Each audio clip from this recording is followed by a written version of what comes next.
think it was less so kind of verbal things that she told me, more so just watching their dynamic and how they interacted was so interesting and telling, because it's, you know, more genuinely was kind of a guidepost in that sense of the relationship that I was somewhat trying to emulate.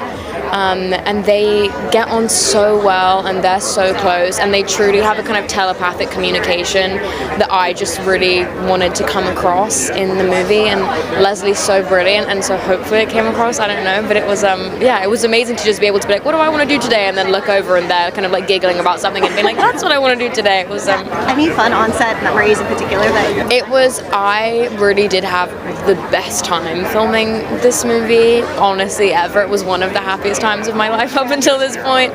I think probably we were filming the frat party sequence, and that took about 3 days. Everyone has on a moustache, everyone looks kind of dumb, but I just remember being like kind of acknowledging in the moment, oh, this is really special, and this dynamic that we've kind of cultivated is really special. And I feel like sometimes you don't always have that, or you don't acknowledge that in the moment while you're doing it, but I was well aware that how special everything was while we were filming. So and so it feels back to school, like it's fall now. Yes. If you were to go back to school, what do you think you would study? What would I study? Maybe English or politics. Those were the two things I was super interested in, so I think maybe like English, creative writing, that kind of thing, and then politics probably will be what I'd like to go back and do, but who knows? I don't know. You play Leslie Mann's character's daughter in this film that is directed by her real life daughter. So what kind of conversations did you have with Maud about the role and the relationship?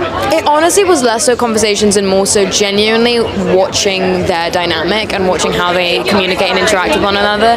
It was so interesting and helpful, honestly, because to get to see they're so close and they do have this kind of like telepathic communication, and getting to watch them just be themselves and how comfortable they are and how much they're able to kind of joke and like how they truly communicate with like an eye roll. And it was so I feel like maybe that's big stars. Maybe listening to herself. Yeah. But it was it was amazing. Just the fact that they were both there and I was able to kind of look to them as inspiration was really cool. It's cool to see Leslie and Maud talk about like being best friends, even though they're mother-daughter. They really are best friends. It's like they're not lying at all. Do you feel that same way with any family members? I feel that with I love all of my family very much, but I think definitely my best friend at the moment would be my sister. She's like, it kind of like goes in between through the seasons of who's the favorite, but I think this summer my sister's been like she's been a good one.